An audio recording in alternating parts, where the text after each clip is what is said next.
Ganesha, traditionally, now because we are writing on TV and so many things are getting homogenized, people may get confused because predominantly TV is catering for, the Hindi TV is catering for the Gangetic belt. So, I am Satyarth has written for TV. I have written a lot of series. Now my Srimad Ramayana is going on in Sony TV. It's basically, even though there are around 300 Ramayans, I'll be taking mostly from Tulsidas Ramayana. So what happens over the years, like this, 10 shows people watch, one generation grows up, they think this is the only version available. So what I am talking to is the pre-television era, traditionally when we were all growing up. Now if you ask a South kid, they will say, yeah, Ganesh has 2 wives because he is exposed to it. But otherwise, when I was growing up and all, Ganesh is the elder. Whereas I was surprised to learn later that Ganesh is considered as a younger son in the North Indian tradition. Whereas in the South, Ganesh is considered as the elder. He is the first son of Shiva and Parvati. He is a bachelor god.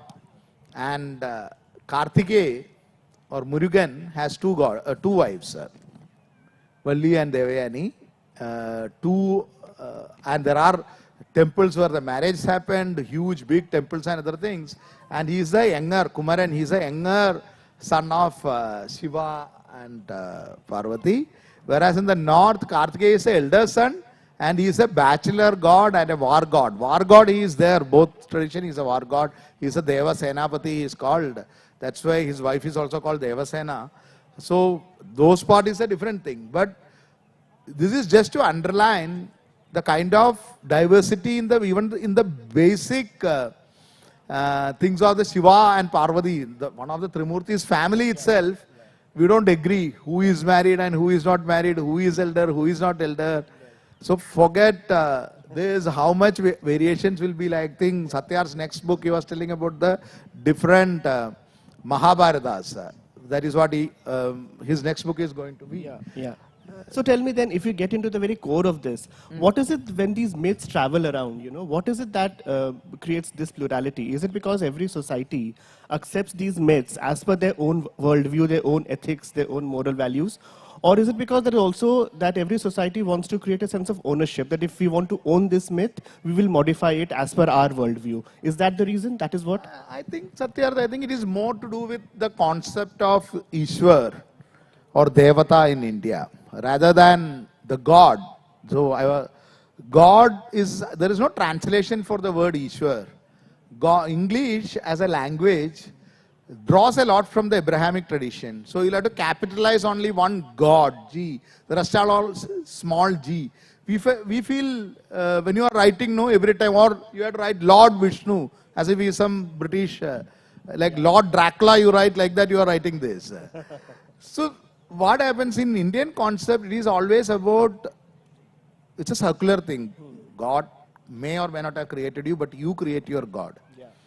So when you create your God, you create the God in your image or what you love to have. That's the concept of Ishtadevata. Right. Rather than the biblical concept of God created man in his image. So how about woman? That's a different question. Yeah. Here we create the God in the way we are perceiving it, and that is why the Ishtadevata. For example, we take the Kali Puja or the Durga which we make, or Ganesha in Bombay where I am living now, Ganesha, how they make. See the very concept of it. In Ganesha's thing, you are supposed to, now it's all plastic Ganesha you get, but otherwise from the mud you create the Ganesh, and until you start the puja, like the Prana Pradishta thing, this is just a stone or just a mud sculpture.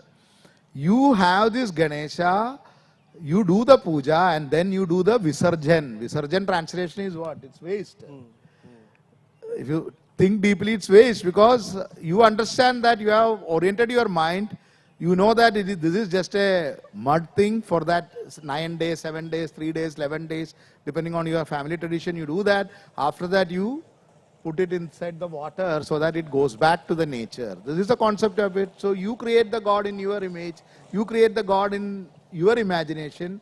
You give the attributes of what you want to it, and you orient your mind. This is fundamentally the concept of it. Since we come from that tradition, that is why we have got so many gods and so many traditions, right? We were just discussing, on the way from the hotel. Would you like to talk about it, about the different, Yeah. or will it? No, I can talk. I can build it in here only. So if we look at the epics, for example, the kind of variations that the epics have, it's staggering. I mean, you have, for example, there are versions of the Ramayana where Ram is seen as a god, he's divine, and then there are versions where Ram is seen as human. So tell us, how do you see the way Ram is depicted throughout? And is there a commonality, or is it this plurality that makes it so rich and makes it almost like a living tradition, a living religion?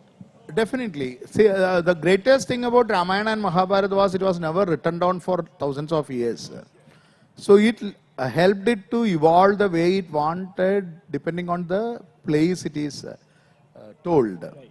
So at least 30 to 32 Ramayans I have encountered where Sita is the daughter of Ravan, which gives a different spin to the entire Ramayana. Why did Ravan kidnap Sita? Suddenly you get this version that Sita is the daughter of Ravan. I'm not saying there is nothing called the right version or the wrong version. If you move away from India, there are versions where Hanuman is married to multiple. We consider him as a Thailand, right? In Thailand. Thailand. He is like James Bond.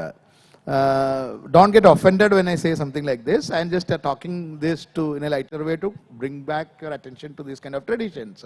There are versions where all the characters are Muslims, like the Mapala Ramayana tradition where they pray to Allah. There are Philippines versions of Ramayana where they are Catholics. So there is so many tradition outside India itself for Ramayana and Mahabharata that there is a Bhil version of Mahabharata where everybody is kidnapped by the Nagas and Karna has to go and save them. Draupadi. So you find that there is no end to this. So many of them are there. I think it is because mainly everybody wrote it for one example I wanted to tell, one Ramayana which evolved and stopped evolving. The place where I hailed from in the Nilgiris, in Kerala side of Nilgiris, there are the Wayanad. Now Wayanad people know only if you tell that it is a constituency of a very important person. But otherwise Wayanad is a age-old, very old place. There are tribals who have their own Ramayana and who believe that the Ramayana happened in that area, that district. So they have their own Lanka there. They have their own Panchavati there, they got everything there. But since it was oral tradition, some 200 years back when the Britishers started having the tea estates and coffee estates there, Ravan also in their story, in the oral storytelling tradition, Ravan also started having acres of tea estate and all to show the richness. I have coffee estates, tea estates. In the songs it comes, coffee and tea estates and pepper estates, Ravan talks to Sita. And that version I cannot, it may be too controversial to narrate those versions in these times, but there are versions which I think you should only read and not talk about them in this era in the public places. Also, I believe down south, Ravan is never lynched the way he's lynched up north. I think the lynching of, the festival itself are so varied. No, what is Dasara for you? In Bengal, what is Dasara? Durga Puja, right? It has got nothing to do, basically to do with Krishna killing Narakasur or nothing at all. There are other local legends also with the temples associated, but nothing to do with Ram coming back to Ayodhya or anything. Traditionally, this has been same festival. I may end up going back to Kerala. I'll be out of job. So, I may end up going back to Kerala. I'll be out of job. So, from Mumbai. I will only say my children were so confused seeing it. We all were. So that is one reason I started writing Srimad Ramayana to at least some part of authenticity, not authenticity, at least some part of the culture you can bring back. There is nothing called authenticity. Adipurish also, maybe after 300, 400 years, it may also be known as a Ramayana where dementors were there. So a demented Ramayana or something, it will be known as. The first scene itself, so my son was asking, what are these, so many cockroaches are coming. What are they supposed to be? The first scene, no, where Prabhas is sitting and lot of things, lot of cockroach or something flies out. Flying, yeah. And I loved the Pushpak Viman. A Pushpak Viman which hangs upside down. I think out of the none of the 300 versions of Ramayana has it. So something new we have contributed to that. Upside down Pushpak Viman, to which he is feeding and playing fetch with the Pushpak Viman is absolutely fabulous. Right, right. While Ravan is supposed to be a Brahmin who's supposed to be vegetarian. Who said Brahmins are vegetarians? Bengali Brahmins are there, they will come after me. They eat Ganga Pushpam, no? Yeah, true.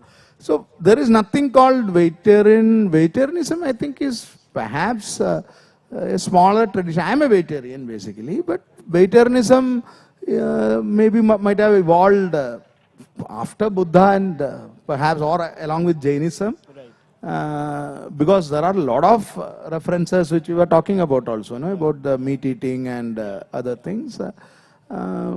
But we Like tend to recently- translate it now. Like no? recently there was this whole furor about whether Ram is vegetarian, non-vegetarian. You know, again, what we're talking about, this idea of, while there is plurality of voices and there is so much of mention about what Ram did as a Kshatriya, this insistence on creating one single narrative that whitewashes everything else.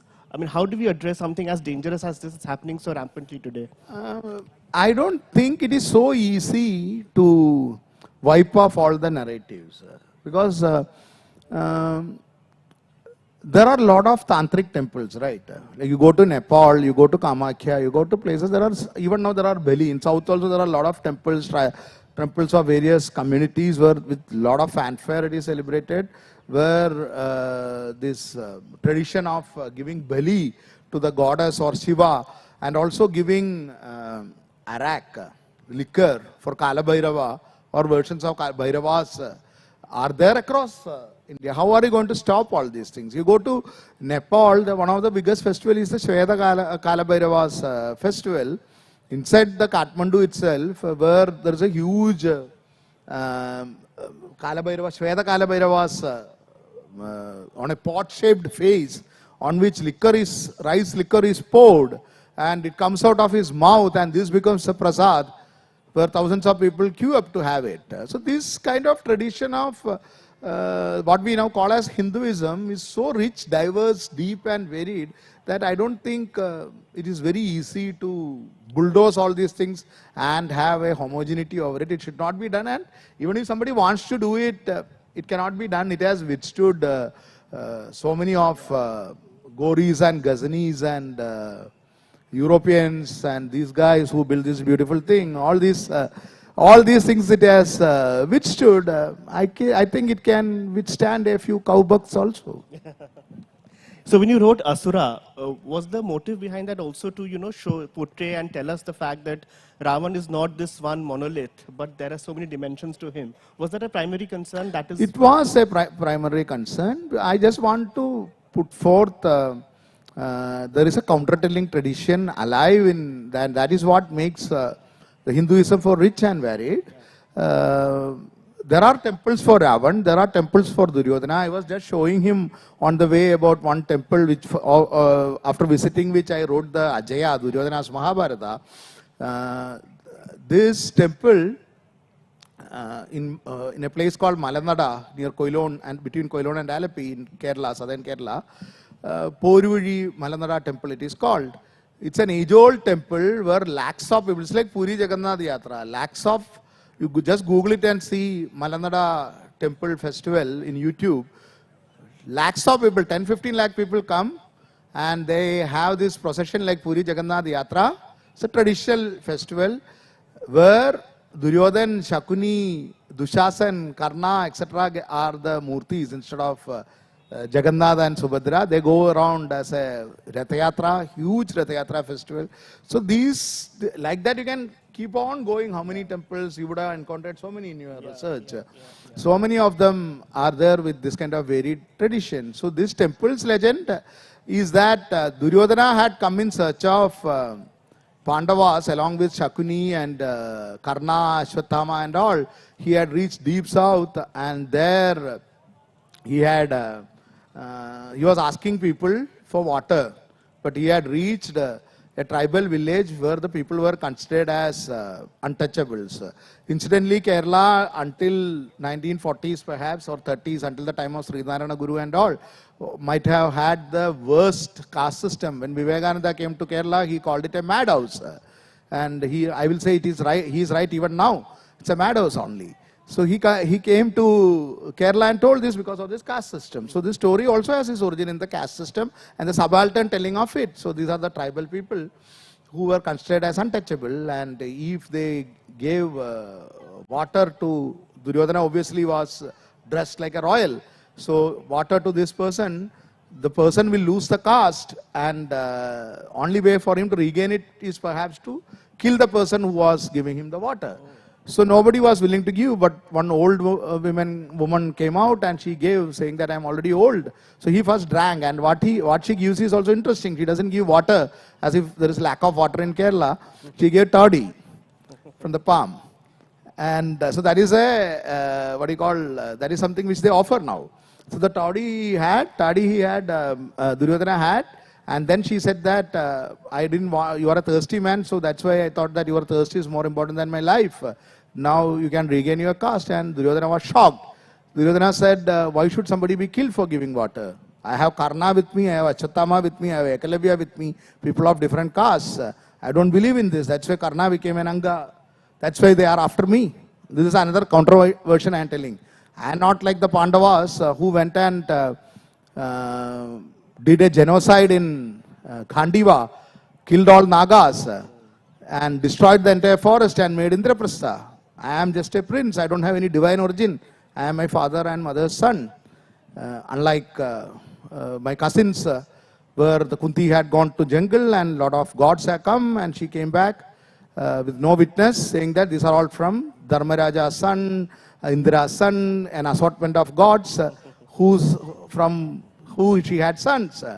But for me, I am not like that. I'm talking about Duryodhana's perspective. Don't get offended. These are wrong times to say all these things. I'm talking about the story there. So this is his perspective, like an advocate giving, no? You have to take it as an advocate telling the argument from the other side. So he said, I am not going to do anything to you. And I am not going to lose caste. I don't care if I lose the caste. Then these people were so surprised that there is somebody, for the first time, somebody has treated them as humans. So they said that we want to make a temple of you. This is that temple's legend I am talking about. He said, I am a human, I don't want any temple or anything. Make a temple for Shiva, because I am a devotee of Shiva. You find that a lot of Rakshas, Asur, negative villains are always the Bhakta of Shiva, and Vishnu always comes to vanquish them. This is a pattern you can see, mostly. So Duryodhana said that he doesn't want. So these tribals created a temple for Shiva, but many days later, the Mahabharata war happened. The war for Dharma happened, and in all adharmic ways, all the Kauravas were killed. And Dharma won over Adharma. So naturally, Kali Yuga, the Satyug should have started. Unfortunately, by accident, Kali Yuga started. Even though it was Dharma which won, it was the dark times which came, in which we are all living and accelerating towards more darker times. So what happened is they destroyed the temple. The upper caste destroyed the temple. So this temple doesn't have any pradishta or murti. There is no prana pradishta or anything or that. There is just a platform there.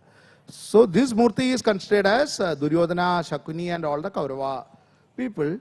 And this tradition has been continuing. One good thing about it is that even when Travancore, at that time, the old name was perhaps Nepal and Travancore were only the perhaps declared Hindu Rashtras before freedom. Even when it used to declare as Hindu Rashtra, this festival the king also used to contribute.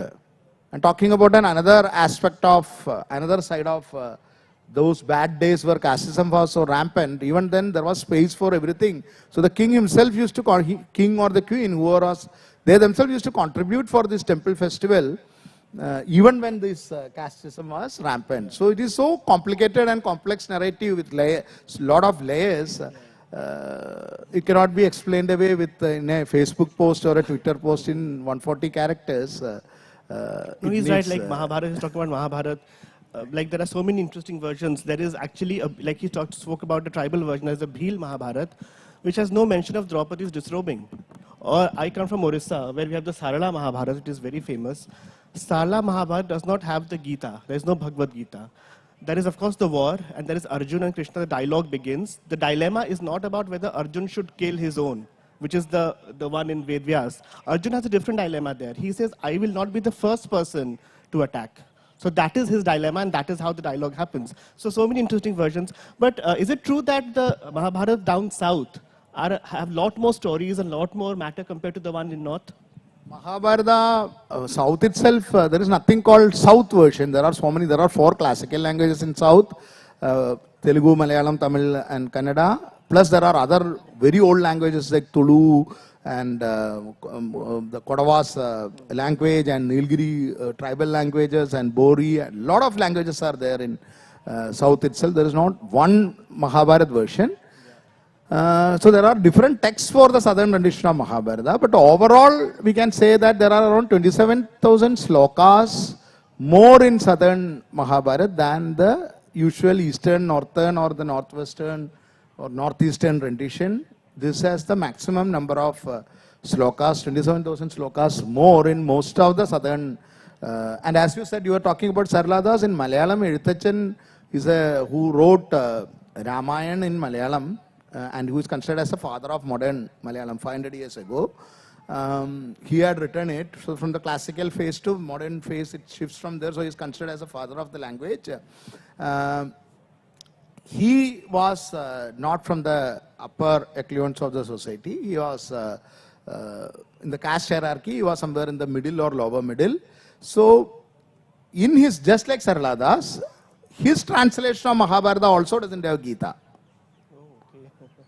He also has taken out Gita. And next question, I also want to ask you, Satyarth, when do you think the Gita became so prominent? I think again, with the Britishers, because they had this one book. The Semitic religions have one book, the Abrahamic religions have one book. We never had one book, we had so many books. I think somewhere that could be the influence, that we also need to have one book in our religion. Could that be true? I think so, because Gita is not, there are so many Gitas. Bhagavad Gita is just one among them. And many people, even now, you go to the various sannyasis and who follow different tradition, they don't accept the other traditions. They don't accept, like Naga sadhus you go, they won't accept the tradition. Aghoris you go, they won't accept the tradition of this. Tantric you go, they won't accept the tradition of Gita. There are people who don't accept Ramayana at all. There are people who don't accept Shiva at all. So many versions and diversions are there. It's like a huge sea. So there is nothing called one Gita. It is perhaps our complex that they have the book and we have the book. So we should also have the book of Gita. Gita is a minuscule among the vast ocean of Indian philosophies and literature. It is just one among many. And many of the medieval poets who especially come from non-Brahminical origin, I am not bringing caste to this, but I wonder why most of them didn't have Gita in their Mahabharata. They accepted everything but not Gita. There could be something very deep in that, why they are not accepted the Gita, whereas because, what is that, some Ashadiri? So there are, I think, mostly texts like Gita might have helped during the freedom struggle a lot, because many of our freedom fighters had used it. Yeah. But for a society, it was, I don't think any of the texts which we celebrate now had any relevance. It was only for a small group of Pandits and Brahmins who had any relevance for Vedas or Upanishads. The Hinduism, what withheld is not the Hinduism of Vedas or Upanishads. They are there as an intellectual thing. It is the practicing Hinduism of the common people who go through the tradition of the bhakti, who go through the tradition of the rituals, the village deities. That is why it was very difficult to destroy it despite a lot of invasions and other things. The moment you homogenize it, the problem is you are giving a target to attack. Yeah. This is not going, don't think we are living in a very modern days. All these things happened in medieval era. Even the people living in medieval era would have thought they are living in modern times and all these things happened in their medieval era, right? It's a constant thing. Human nature is not going to change. So there is going to be this human nature of domination always, which is my book about the Asura way, which we are launching perhaps today. Any culture which rightly or wrongly, usually mostly wrongly, believe that they are superior to others, tend to become superior to others and rule others, is my theory. That is true for humans also, that is true for societies also.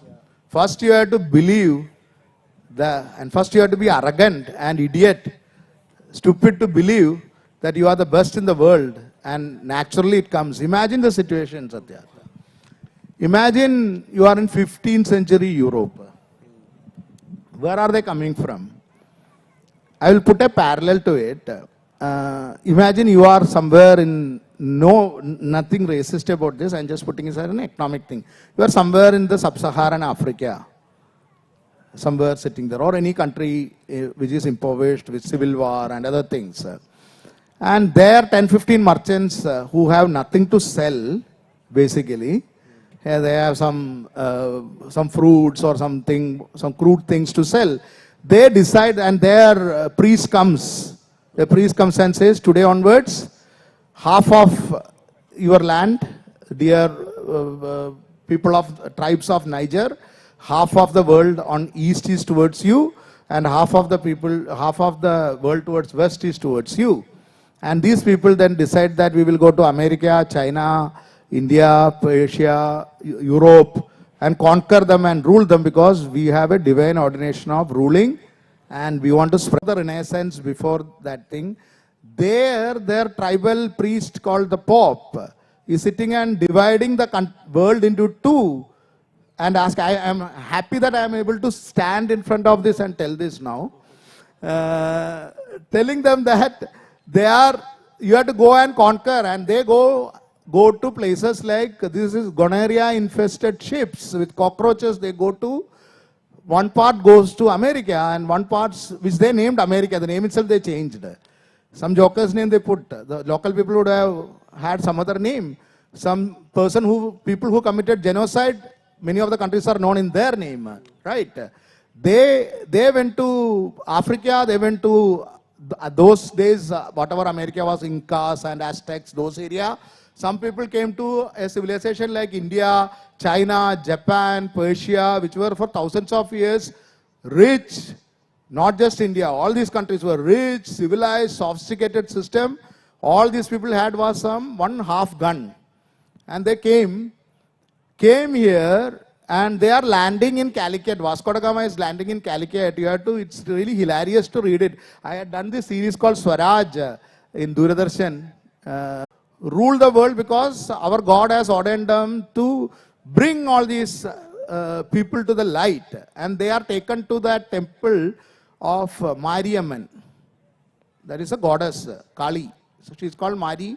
Amman is mother. They are taken to the the translator said, this is Mother Mari. And this clown thought it is Mother Mary. This is in record. So he thought that, why is Mother Mary naked? Why is she not covering anything? Because it's a hot country, dude. So, and this fellow is all with this kind of dresses made of leather. He comes to the court of Samudri or Zamarin, and everybody is looking at them because it's like a fancy dress coming, no? So first time they are encountering these people, and he places, he said, I come for 6 months, Zamarin didn't even allow to meet him. Finally, he thought, I'll have some entertainment, and called this person. And these people came and they presented the best of Europe. So the Portuguese Chronicle mentioned that the diamond Zamarin had could buy the entire Europe. And talking about the difference, how from where to the reach. And they put, and the entire Darbar started laughing. Arabs are there, Chinese are there, Persians are there. First time somebody is saying, it's like somebody coming to this fair now and trying to sell you some seashells in the American expo, he's coming with a car expo. Somebody from Chad or somewhere is coming with a, what do you call, a pull cart and saying that this is our best of technology. You are Tesla, but we have got something. Why don't you buy it, exchange, in exchange of it? They laughed, and this fellow got insulted because he believed that he is a man of God. He has been sent by Pope, and these barbarians are laughing. It's like Asterix comics. You know, everybody thinks the other is barbarian, but these people were really barbarians. So what he did, he went back to his ship and he bombarded the Calicut with his cannons. 800 people died. In the entire market he destroyed. And after that, the Europeans started writing history. What we learned then, Europeans came, we were fighting each other, and they easily defeated us because they are a superior race. There was even the song, no, this Englishman is 6 feet tall. Most of us are now. But Englishman is 6 feet tall and they eat beef. That's why they are able to take this thing. You have to imagine 1498 he came. The Portuguese ran away in 3 weeks from Calicut. They started control. They worked as a pirate for 100, 150 years. Goa, not even the present day Goa, a small part of Goa they ruled. In 1753 or 55, I forgot the date, Dutch tried attacking Travancore. Dutch were thrashed, defeated, Dutch East India Company ended. We might not, how many people have read it in the history books, I don't know. 250 years until the Battle of Plassey happened. It took them 250 years to catch up. We never talk about that. It's like they came yesterday, next day they started ruling. It took them 250 years. And how many years English ruled? Certain parts of Kolkata, Chennai presidency, they ruled for 200 years, 220 years. The last to fall was, most of the kingdoms they got in 1810, 1820. 1800, from Tipu Sultan onwards, 1810, 1820, 1830, 1840, Ranjit Singh. By 1850 only, their conquest of the British India got completed. 90 years, it's out. 97 years, it is out. We are so near to history that we are speaking in their language now. We are so near to the history of what happened. But if you take the entire historical aspect, this is like a blink in the entire history. So many people have come and gone, and these things have survived. But the point I was making, those people who consider themselves without having anything as the most superior and believe in that sincerely, mostly will end up. So I won't totally blame many of our claims what we are saying. Chinese are doing that now. Japanese used to do that now. We too, rightly or wrongly, have to believe that we are going to rule the world. Otherwise, the danger is somebody else will come and rule you. It's as simple as that. Also, you mentioned history. For a lot of people, Ramayana, Mahabharata, they see that as history, as itihas that actually happened. Now, history by definition should ideally have one version. But here, when you have something that has so many versions, there is an instant clash. So, how does that get resolved? History, who said it has one version? History has so many versions. It should have one. 1857 war is what? Yeah, there are two versions of that. So many versions of that. We are just 200 years away. 1857, is it a Sepoy mutiny? Or is it a first struggle for freedom? Yeah. 90 years back, had you said that, you would have been shot from there. That it is a first war of independence. So history itself has different versions. So to think Ramayana and Mahabharata as a history, I don't know how much it is going to help. Because you will be unnecessarily searching for things which are not there. Or even if it is there, what are you going to do with it? So it is just, I think it is basically because of the inferiority complex which we have inherited, that we somehow want to own this up, all these things. In Ramayana itself, there is a reference of multiple Ramayans. Mahabharata itself, there is a reference of multiple Mahabharats happening before. Somebody has hacked it or what?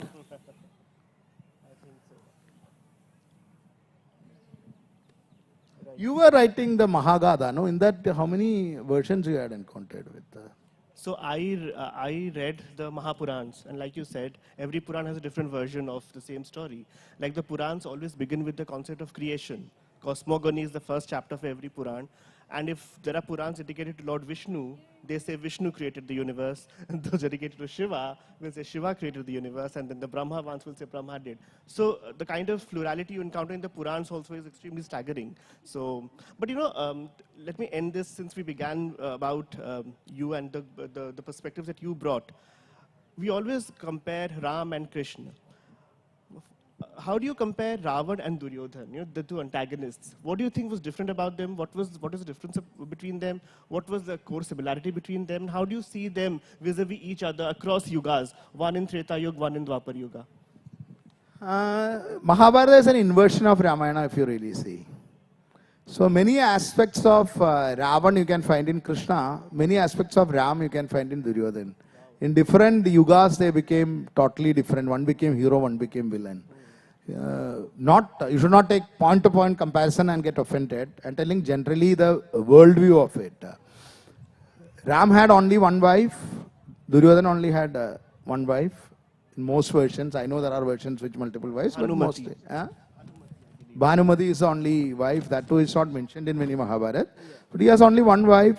He didn't have any vices to speak of compared to others. Don't go by how he has been villainized. I'm talking about as a character. He stood with his brothers. All the brothers fought for him. Nobody cheated him. Just like Ram's brothers. No, all the brothers are loyal to him. All the 100 of them. His friends are loyal to him. His gurus are loyal to him. Everybody is loyal to him. Whereas on the other side, you see that they have enjoyed life. The Pandavas, of course, they had misfortune in their life, but generally their worldview is totally different. It is not based on what is the Kshatriya Dharma or whatever you define, which Duryodhana and others might have followed. Pandava, it becomes a bit difficult to wrap around this concept because we have been bombarded with it and we want to analyze it or read my book perhaps, analyze it in a logical fashion. Ravan, if you see, Ravan celebrated his life, right? So one of the things which I talk in the Asura way is to how to live like Ravan. Ravan celebrated his life. He was a great flamboyant. He used to dress up well. He was a dandy. He used to be a great Shiva Bhakta. He was a great Pandit, play Veena, had multiple wives, everything he does. And he's a villain in that story, right? He kidnaps Sita, he becomes a villain. Reasons could be different.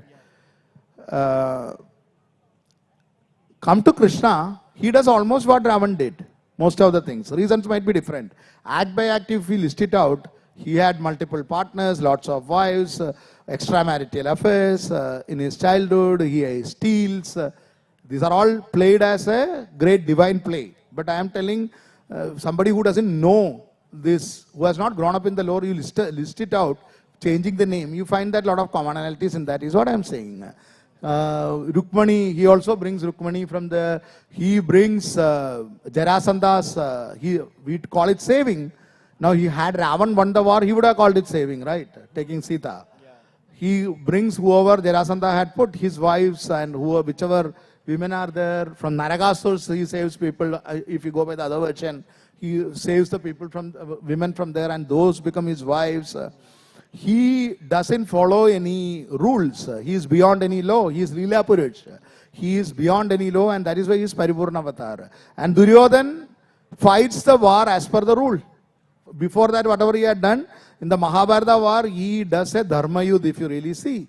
But in that era, if you do Dharma Yudh, you lose and you get vilified. But they do kill Abhimanyu unjust. Before that, what happened? How is it unjust? Abhimanyu walked into the trap. It's a war.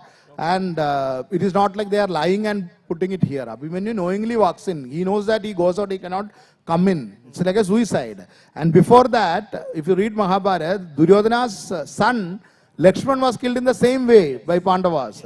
So it's a revenge attack actually. Since we are telling the stories of convenience, we stop it where it is convenient for us and say that Yado dharmas tado jaya, wherever dharma is there, it will win, or whichever side win, there is dharma. We tell that because Mahabharata doesn't end with Duryodhana's fall, right? It is actually the beginning. Yeah. After Duryodhana's fall, only the actual Mahabharata happens. Then the lamentation of, then Ashwatthama comes and kills all the Pandavas, children. And then the lamentation of all the widows. And Yudhishthira says, I have inherited, Duryodhana himself says to him before dying, I inherited a land of widows and orphans. For what did I fight the war? He realizes Karna is his brother. After that, these things keep on continuing. All of them pay their karma bela, right? After that, the Nagas who they had thrown out, the same Takshaka comes back and kills Parikshat. And then Janamejaya goes and again starts a genocide. And then they bring the Shanti in the Shanti Parva. They bring it. It starts from there actually, saying that this is a never-ending war. So Mahabharata basically is an anti-war story. We made it into a comic book of good versus evil. It's actually, that is why the irony of the name Jaya comes. It's an anti-war story where no side is winning and everybody is losing. And the sufferers are the women. Men fight for any reason and no reason. And the women are the women and children and the animals. Mahabharata is a lamentation for the animals also. What wrong did they do? All the animals and things which get killed. So it is generally an anti-war story. But during Bhakti era, it was made as the play of God and he has come to put. And how does Krishna's story end? He also pays for the karma bela. Perhaps he is the sutradhar of the entire Mahabharata war and his clan also. How the karma bela catches up with him. They fight each other. They bash each other's head. Based on what? They are arguing on who was right. Duryodhana was right or Pandavas were right. This is the argument which is bringing them down, not something else, XYZ. Based on this, the fight starts. And then they die, the entire city goes down, and Krishna is killed by Jara. And the story moves on. So there is no end to Mahabharata's end or Ramayana's end. Ramayana doesn't end with the Pattabhisheka where there is a group photo like any film where everybody is smiling. The story actually starts from there. And where does it end? Both these are tragedies if you really see.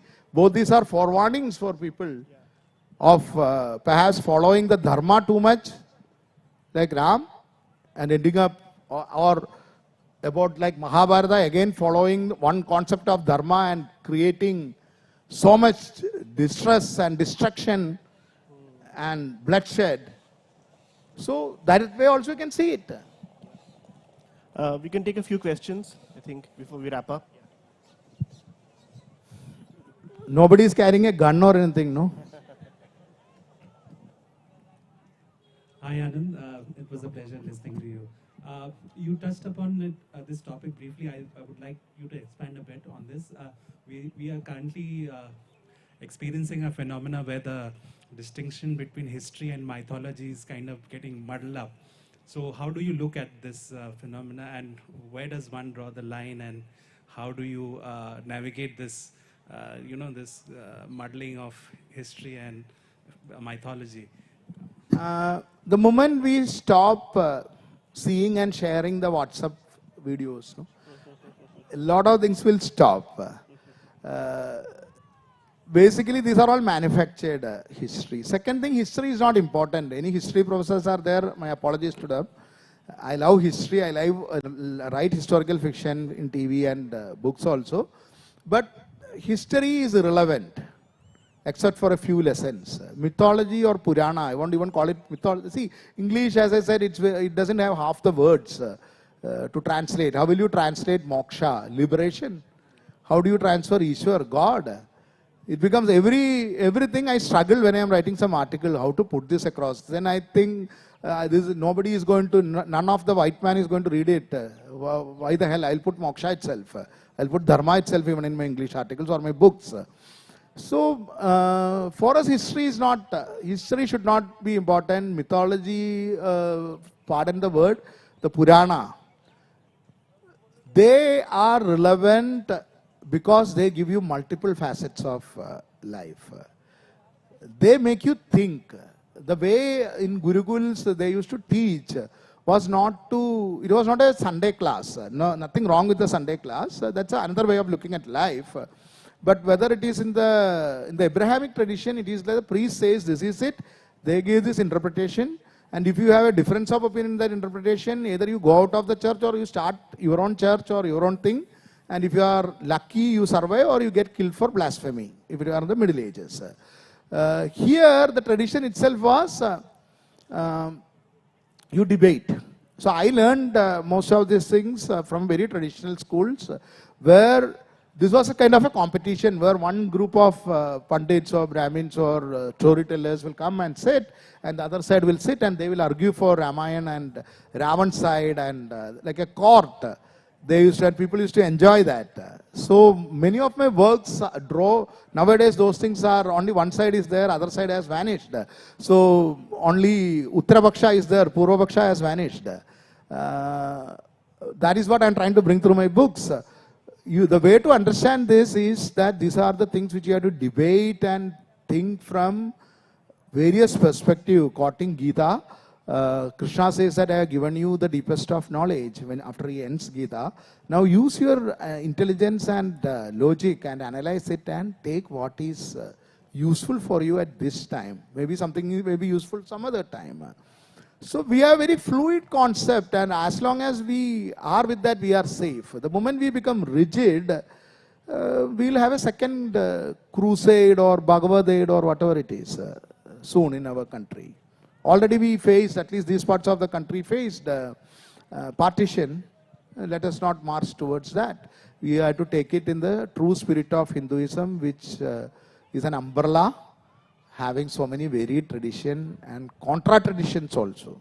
Everything you say and the opposite of it is true, and everything in between also is true, or all are false. Still it works. Anyone else? Yeah.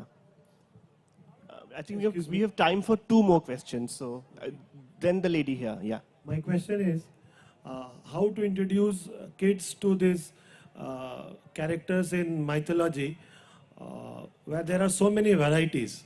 So if kids grow up with one particular versions, and when he grows up, he faces a different version. So how to reconcile these two kids? You have to tell them that there are so many versions, and what you are reading is just one version. You have to tell them the curiosities. Other versions now, because of the internet and other things, all versions are available at different parts in different talks and other things. Let the kids discover themselves. Don't impose any particular version. Even if you impose them, no, don't insist that this is the only version.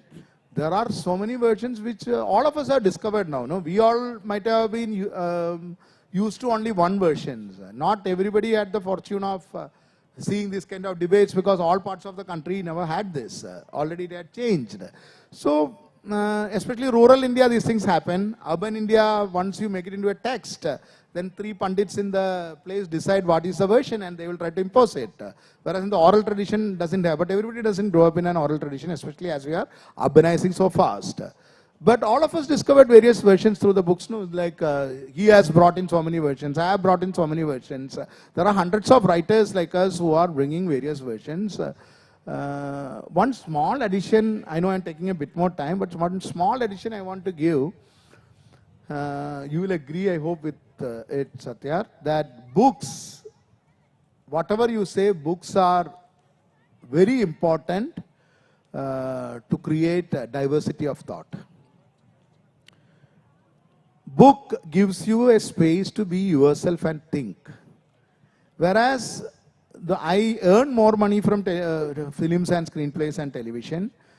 Even though I write books, books very less people read. One episode might be watched by 40-45 crore people, and all my books put together would not have reached 40 lakhs. All the 15 books put together. So that is a kind of gap here, and I am one of the decently successful author. Many authors don't sell 200-300 copies in their lifetime. It's so sad. But what books give, especially fiction books, even though I am here promoting my non-fiction book, I have 14 fiction books, so I can say this.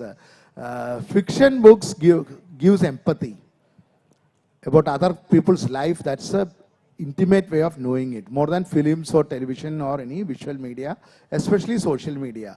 The religions were very fanatic when we talk about oral tradition. I also love oral traditions, but especially if it is a state-controlled or a centralized church-controlled narrative, one person is going to hypnotize you through different tools, whatever is available at that day. When it was radio, Hitler used radio. When you have WhatsApp, the neo-Hitlers will use the WhatsApps and other things.